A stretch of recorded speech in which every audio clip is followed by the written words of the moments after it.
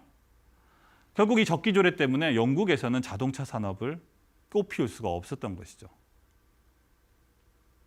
영국에서는 자동차를 아무리 잘 만들어도 자동차를 가지고 뭔가 할 수가 없었어요. 영업을 할 수가 없었죠, 제대로. 그래서 자동차에 대한 모멘텀은 다 유럽 대륙으로 넘어가고 영국은 자동차 대신에 이때부터 철도 산업에 주력하게 됩니다. 결국은 이 법 하나가 특정 집단의 이익을 대변하는 법 하나가 한 국가의 산업의 흥맹선쇠를 좌우했다고 볼 수가 있겠습니다.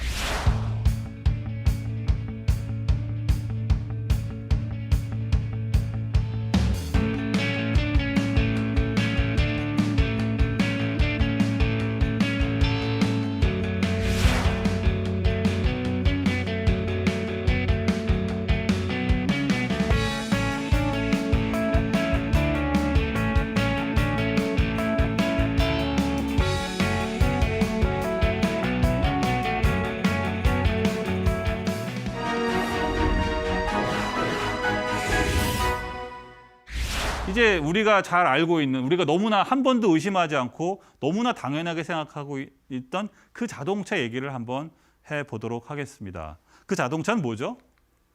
네, 바로 내연기관 자동차죠. 네. 내연기관은 뭘까요? 이 안에서 문자 그대로 설명을 하자면 이 엔진 속 안에서 폭발하는 것입니다.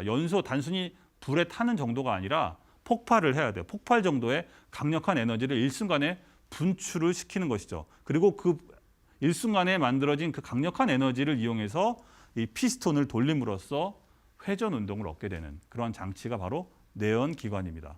그렇죠? 이 내연기관을 최초로 만든 인물은 프랑스의 르누아르라는 사람입니다. 이 사람이 1860년에 최초로 내연기관을 이제 개발을 하게 되는데요. 이 사람, 그러니까 기본적으로 그 당시에는 다시 설명한 대로 18세기, 19세기에 있는 많은 사람들은 영역을 가리지 않았습니다. 영역을 가리지 않고 닥치는 대로 새로운 기계를 만들고 그런 아이디어를 서로 공유했습니다.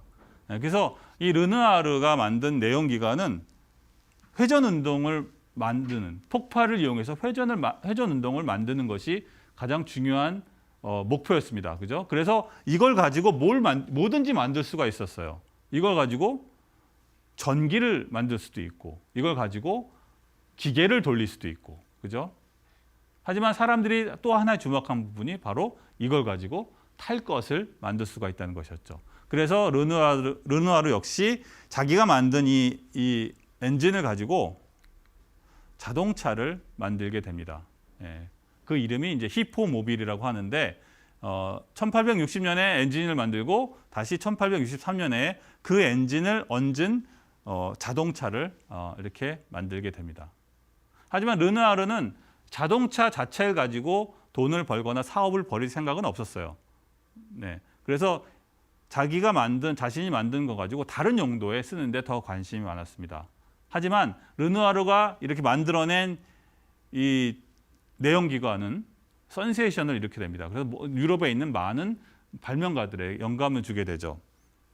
그 중에 한 사람이 바로 니콜라스 오토, 독일의 니콜라스 오토였습니다.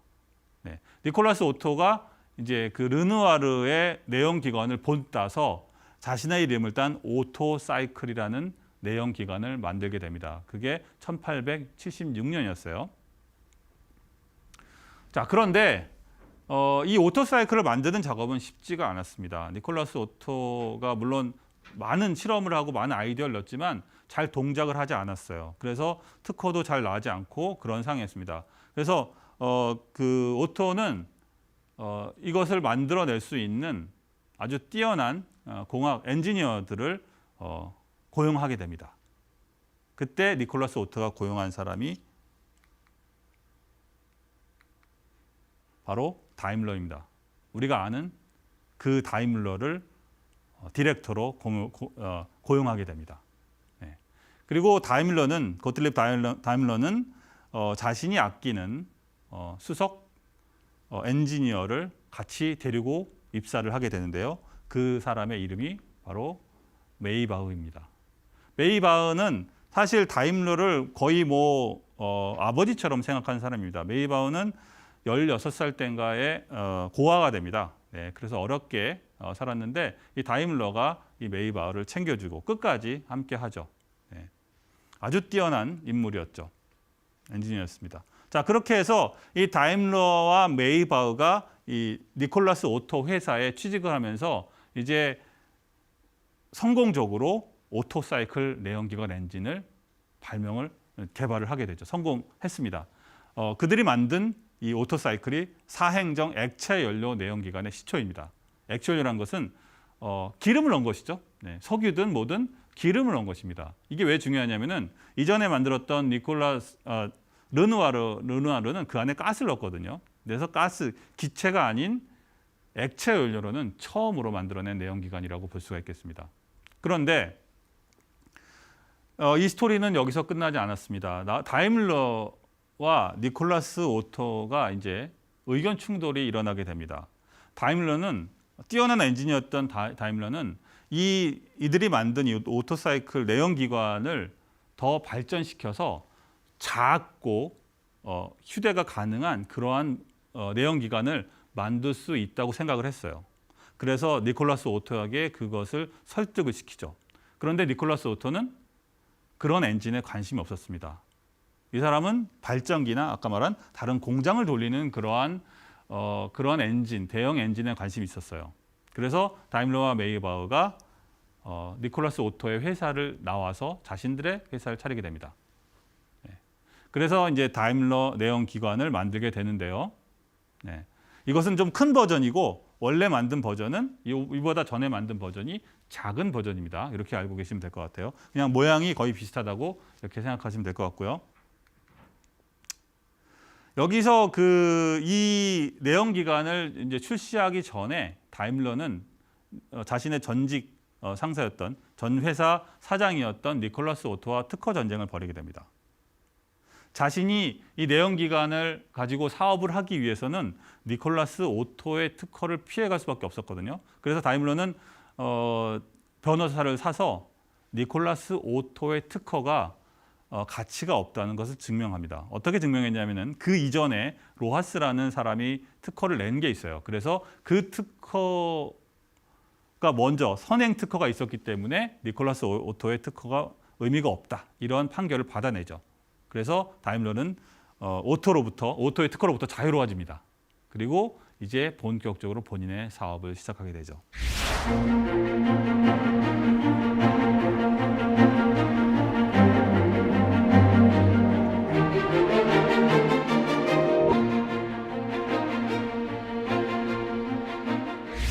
그리고 다임러와 메이바흐는 자신들이 만든 그 소형 엔진을 가지고 라이트 바겐이라는 것을 만들게 됩니다. 여기 보시면 라이트 바겐 이게 이제 그때 당시에 만들었던 것인데요. 이게 뭐죠? 두 바퀴 달린 자전거에다가 이 자신들이 만든 이 작은 엔진을 장착을 했습니다. 이게 뭐죠? 오토바이입니다. 오토바이. 네, 그렇습니다. 다임러가 처음 만든 것은 자동차가 아니라 오토바이였어요. 이게 역사상 최초의 오토바이입니다. 네. 그리고 나서 다임러는 다시 그 엔진을 어디에 집어넣었냐? 바로 자동차에 드디어 마차에다가 장착을 합니다. 그래서 다임러의 모터 마차가 출시가 되는데요. 1886년입니다. 네. 네, 그렇게 해서 다임러가 이제 자동차, 내연기관이 장착된 그 자동차를 만들게 되는데 여기서 이제 하나 역사의 아이러니가 있습니다. 이렇게 만들어진 그 자동차가 역사상 최초의 자동차가 아닌 것이죠. 아니에요. 아주 미묘한 차이를 두고 다른 사람이 몇 달 차이를 두고 다른 사람이 먼저 내연기관 자동차를 만들었습니다. 그것도 다임러가 사는 곳에서 100km밖에 떨어지지 않는 곳이었어요. 그 사람이 과연 누굴까요? 바로 벤츠입니다. 네, 이 역사의 아이러니인데, 그러니까 우리가 잘 알고 있는 다임러 벤츠라는 회사가 있는데 다임러 벤츠 이때까지 다임러와 벤츠는 서로 아무런 관계가 없던 사람이었습니다. 네, 나중에 얘기하겠지만 나중에 다룰 일이 있겠지만 다임러와 벤츠는 전혀 상관이 없는 사람이었어요. 그런데 100km 떨어진 다른 지역에서 다임러가 내연기관 자동차를 만드는 사이에 칼 벤츠는 또 자기네 집에서 그것을 만들고 있었다는 것이죠. 그리고 칼 벤츠가 만든 자동차가 약간 더 빨랐습니다. 그래서 자, 이것이 이제 벤츠가 만든 모터 바겐입니다.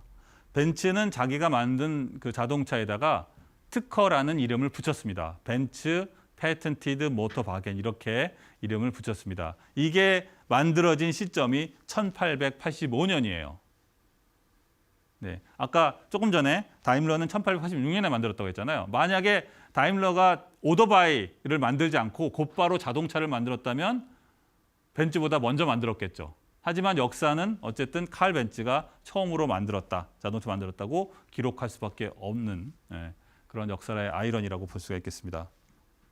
자, 그래서 이제 벤츠가 처음으로 자동차를 만들었는데요. 내연기관 자동차를 만들었는데 여기에 아주 중요한 인물이 있습니다. 바로 베르타 벤츠라는 여인이었는데 뭐 이름을 보시면 알겠지만 베르타 벤츠는 칼 벤츠의 부인입니다. 근데 그냥 단순한 부인이 아니에요. 베르타 벤츠 자신이 아주 훌륭한 엔지니어였습니다. 그리고 자동차 역사에 남을 매우 중요한 사건을 중심 인물이기도 합니다. 베르타 벤츠가 왜 중요한 인물이냐, 왜 유명하냐면은 바로 인류 역사상 최초로 자동차를 이용해서 장거리 운전을 했던 기록을 세웠기 때문입니다. 이 스토리가 되게 흥미로운데요. 여기 보시면 베르타 벤츠가 자기 아들 둘을 데리고 그들이 벤츠와 살고 있었던 맨하임에서 104km 떨어진 친정 포차임까지 왕복 운전을 하게 됩니다. 네, 그것도 벤츠가 만들었던 모터바겐 3호를 타고 여기 보시면 지도가 있습니다. 맨하임과 포차임 이곳을 왕복으로 이 모터바겐 3호를 직접 운전해서 아들 둘을 데리고 운전을 해서 두 곳을 왕복을 한 것이죠.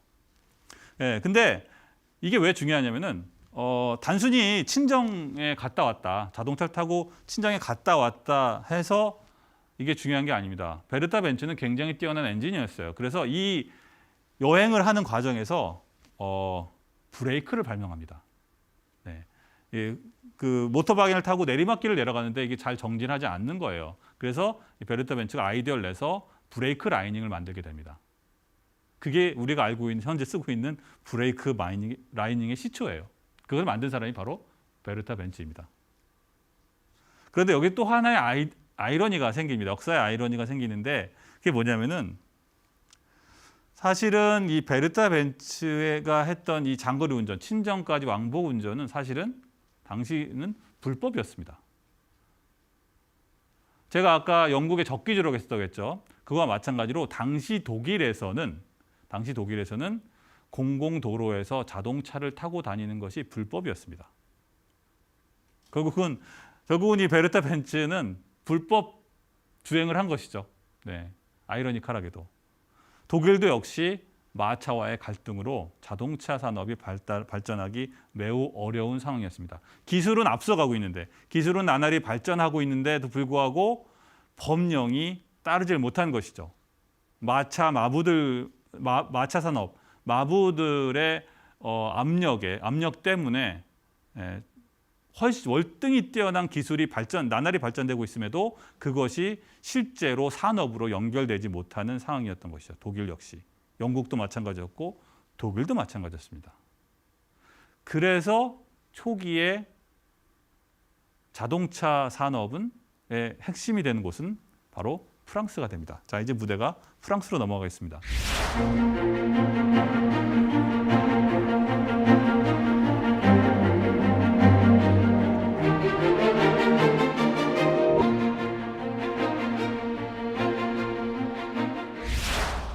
자, 파리 만국 1889년에 파리 만국 박람회가 개최가 됩니다. 당시 19세기에는 이 만국 박람회라는 것이 매우 중요한 행사였어요. 이 행사가 개최가 되면 전 세계에 있는 모든 산업에 관련된 사람들이 다 한 곳에 모여서 서로 아이디어를 하고 교환하게 됩니다. 그죠? 그리고 활발히 영업 활동을 할 수가 있었죠. 그때는 지금처럼 인터넷이 있었던 것도 아니고 그저 미디어가 발달된 것도 아니었기 때문에 모든 정보는 이 만국 박람회에서 얻을 수가 있었던 것이죠. 이 1889년 파리 만국 박람회가 왜 유명하냐? 바로 에펠탑 때문이죠. 네. 원래 에펠탑은 이 파리 만국 박람회를 위해서 지어진 임시 건물이었습니다. 네. 그런데 이제 에펠이 여러 가지 이제 힘을 써서 결국은 이 구조가 영구히 보존되도록 그렇게 이제 정책을 바꾸게 되는데요. 어쨌든 이 파리 에펠탑은 만국 박람회를 위한 임시 건물이었다, 상징물이었다 이렇게 말씀드릴 수 있겠습니다. 하지만 이 파리 지금은 우리가 파리 이 당시 1889년 만국 박람회를 에펠탑으로만 기억을 하지만 그때 굉장히 많은 신문물이 한 자리에 모여서 전시를 하게 됩니다. 모든 것들이 다 여기 모였어요. 당연히 다임러도 자신이 만든 모터바겐 내연기관 자동차를 출품을 했고 뿐만 아니라 모터보트도 출품을 했습니다. 아까 좀 전에 말한 대로 독일에서는 자동차를 제대로 운전할 수가 없었어요. 그래서 다임러는 자신이 만든 엔진을 사실은 보트 엔진으로 더 많이 팔았습니다. 예. 그래서 어쨌든 자기가 갖고 있는 기술과 상품들을 열심히 이제 이 파리 만국 박람회에서 이제 활발히 이제 소개를 하고 있었죠. 그때 이제 다임러가 만난 인물이 있습니다. 그게 누구냐면은 바로 루이 사라진이라는 그러한 여인이었습니다. 이 루이 사라진과 다임러는 사실 전혀 모르는 사이는 아니었고 사실 다임러는 원래 이 루이 사라진의 남편인 에두아르도 사라진과 비즈니스 관계가 있었습니다. 루이 사라진의 남편이 다임러 엔진 라이센스를 프랑스에 판매하는 그러한 대리인이었습니다. 번호사로서. 그런데 이 파리 만국 박람회가 개최되기 2년 전에 사망을 해요. 죽습니다. 그런데 이제 그러고 나서 이 박람회에서 만나서 루이 사라진이 다임러를 설득을 하게 됩니다. 자기는 자기 남편이 죽기 전에 갖고 있었던 꿈을 이루고 싶다. 예. 당신의 엔진을 라이센스를 받아서 프랑스에서 자동차를 만들어서 팔고 싶다는 그러한 꿈을 얘기를 합니다. 그래서 다임러는 흔쾌히 그 자신의 내연기관 라이센스를 이 루이 사라진에게 제공을 하죠. 자, 그래서 이제 루이 사라진인 이제 그 다임러의 내연기관을 가지고 자동차를 만들려고 합니다. 그런데 잘 되지 않았어요. 네, 쉽지가 않았죠. 그래서 두 사람의 엔지니어에게 자기의 라이센스를 제공을 합니다. 이 두 사람은 르네 파나르와 에밀 르바스라는 사람입니다. 그래서 이 두 사람이 그 라이센스를 이용해서 이제 회사를 세우게 되는데 그 회사가 파나르 르바소입니다. 지금은 여러분이 기억하는 기억하지 못하지만 이 파나르 르바소라는 이 자동차는 자동차 역사에서 굉장히 중요한 역할을 하고 있습니다. 네. 어쨌든 이렇게 해서 두 사람이 성공적으로 자동차를 아주 훌륭한 자동차를 만들어냈고요. 그리고 여담이지만 루이 사라진은 이 파나르와 결혼을 합니다. 그래서 이름이 루이 사라진 파나르가 되죠. 네, 어쨌든 이렇게 해서 이 파나르 르바소라는 자동차가 프랑스에서 등장을 하게 되는데 다시 그 파리 보르도 랠리로 이야기를 돌아가도록 하겠습니다. 아까 조금 전에 제가 미쉐린 타이어가 처음 등장한 우리가 알고 있는 현대적 의미의 고무 튜브 타이어가 처음 등장한 곳이 바로 이 파리 보르도 랠리라고 제가 말씀을 드렸죠. 자, 그런데 다시 이 파리 보르도 랠리로 다시 돌아왔습니다. 네, 이 당시에 이 첫 번째 인류 역사상 최초의 자동차 경주에는 모든 종류의 자동차들이 다 참가할 수가 있었어요. 증기 자동차도 참여를 했고 그러니까 내연기관 자동차도 당연히 참여했지만 여기 전기 자동차도 참여했습니다. 전기 자동차도 있었습니다. 제가 오늘 다루진 않겠지만은 전기 자동차도 참여를 했어요. 그런데 여기서 우승한 1등으로 들어온 이렇게 말해야 되겠죠. 1등으로 들어온 차가 바로 좀 전에 말했던 파나르 르바소입니다. 네. 파나르 르바소가 이 파리 보르도 랠리의 초대 챔피언이 됩니다. 그래서 저는 저뿐만 아니라 많은 사람들이 이 파나르 르바소를 현대적 의미의 자동차의 시초로 봅니다. 그 전에까지는 그러니까 왜 이게 어떤 차이가 있냐면은 그 전에 자동차는 그냥 마차에다가 내연기관을 얹은 그런 수준이었어요. 하지만 이 파나르 르바소는 진정한 형태의 현대적인 자동차의 기능들이 다 거쳐져 있습니다. 제가 그걸 간단하게 설명을 보시면 여기 보시면 박스가 있죠. 이 안에 엔진이 들어 있습니다. 우리가 본네트라고 하죠. 네, 그래서 자동차 엔진을 본네트에 집어넣는 이런 구조를 갖고 있죠. 그리고 이 자동차는 놀랍게도 당시에 후륜 구동을 만들었습니다. 즉 트랜스미션 여기 축 있죠. 차축이 밑으로 가고 뒷바퀴를 굴리는 후륜 구동 방식이었어요. 그러니까 엔진은 앞에 그리고 구동은 뒤로 하는 FR 방식이었던 것이죠. 그리고 4단 기아를 사용했습니다. 자, 이 구조를 보게 되면 지금도 만약에 이런 자동차 구조를 갖고 있다면 이것은 어떻게 선전을 합니까? 스포츠카에 들어가죠. 그죠? 네. 앞에 엔진, 뒤에 구동하는 이런 구조는 스포츠카입니다. 스포츠카. 네. 그러니까 파나르 르바소는 이미 19세기에 어떻게 하면 자동차가 더 빠르고 안정성 있게 달릴 수 있는지를 이미 알고 있었던 것이죠. 그래서 훨씬 더 복잡하지만 이러한 구조를 만들어낸 거예요. 지금도 이 구조는 스포츠카로 팔립니다. 그렇죠? 그래서 이게 사실 그렇습니다. 그 현대 자동차, 이 파나르 르바소가 이 우승을 하면서 내연기관 자동차는 고성능이고 고비용의 차, 취미 생활을 위한 그러한 차라는 인식을 처음에 줄 수밖에 없었어요. 대량 생산도 되지가 않았고. 네. 그 사람들 입장에서는 이것은 굉장히 보기 드문 신기하다 이런 정도의 인식밖에 되어 있지 않고 아직은 모든 수송수단을 대체할 만한 지금처럼 모든 수송수단의 리더가 되는 그러한 거가 될 거라고는 상상을 하지 못했습니다.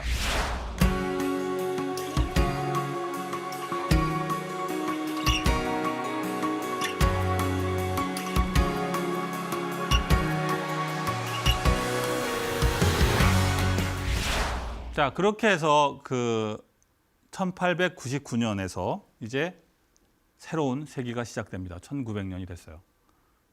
그런데 여전히 우리가 아는 그 자동차 시대는 오직 않고 있었습니다. 그렇다면 1900년 땡 됐는데 그때는 어떤 수송수단이 주류였을까요?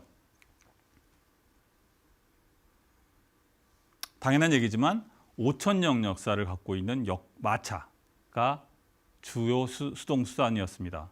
뿐만 아니라 140년, 그 당시까지만 해도 140년의 역사를 갖고 있는 증기자동차도 여전히 돌아다니고 있었어요. 우리가 아는 그 자동차, 내연기관 자동차는 아직 소수의 사람들에게 취미 정도로만 여겨지는 보기 드문 희귀한 그러한 기계 장치였습니다. 그런데 여기서 하나의 큰 변수가 발생을 하게 됩니다. 바로 1914년에 1차 세계대전이 벌어지게 되죠. 이 그림이 이 사진이 당시 1차 대전 사진인데요. 우리가 잘 모르고 있는 영화에 많이 나오지 않는 그러한 내용들이 있는데 사실 1차 대전까지도 주요 수송수단은 말이었습니다. 말. 엄청나게 많은 말들이 거의 사람 숫자만큼 많은 말들이 전쟁에 투입이 되었어요. 그리고 그 전쟁 과정에서 무려 900만 마리의 말이 사망합니다. 전쟁이 끝나고 보니까 전쟁 도중과 전쟁이 끝나고 났을 때 모든 말들이 다 전쟁에 투입됐기 때문에 이제 더 이상 마차를 운영할 만한 말들을 구할 수가 없는 상황이 되었죠. 그래서 마차의 시대는 자연스럽게 종말이 될 수밖에 없었던 것이죠. 물론 자동차라는 것이 치고 올라오기도 했지만 또 한편으로는 말 자체가 희귀해졌기 때문에 마차 시대는 자연스럽게 종말의 길로 쇠퇴할 수밖에 없었다는 그러한 아이러니컬한 상황이 벌어졌습니다. 결국은 적기조례나 아니면 공로를 못 다나게 한다 이런 식으로 법령을 막아냈지만 결국은 마차는 종말을 고할 수밖에 없었던 것이죠. 그걸 운명했던 겁니다. 네. 자, 그렇게 해서 이 자동차 시대가 이제 오게 됩니다. 그런데 여러분이 보고 있는 이 자동차는 우리가 알고 있는 그 자동차가 아닙니다. 이 자동차는 전기 자동차예요. 네. 1차 대전이 일어나던 그 상황까지도 여전히 대세는 우리가 아는 내연기관 자동차가 아니라 대세는 전기 자동차였습니다. 사실 이 내용은 아는 사람이 거의 없어요. 저는 사실 그 부분에 되게 주목을 합니다. 왜 우리는 전기 자동차 시대가 있었다는 사실을 왜 기억하지 못할까요? 왜 인류는 그 사실을 모를까요? 몰라야 했을까요? 우리는 그 생각을 해봐야 됩니다. 제가 강연 처음에 얘기했던 부분이 있죠.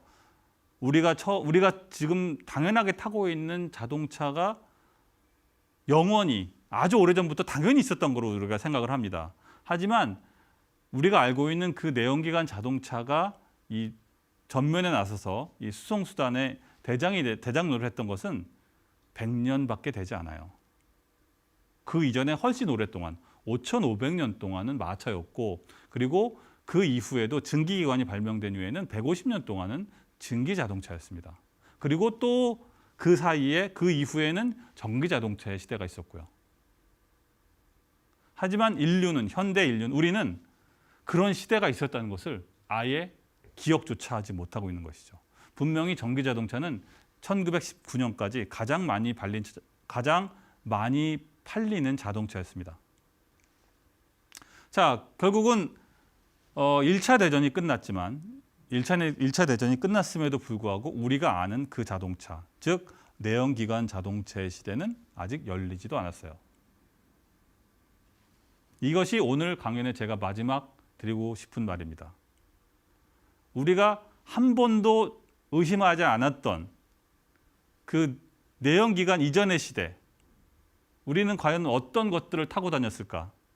언제, 왜, 어떤 이유로 그 내연기관 자동차가 우리 시대를 지배하게 되었는가?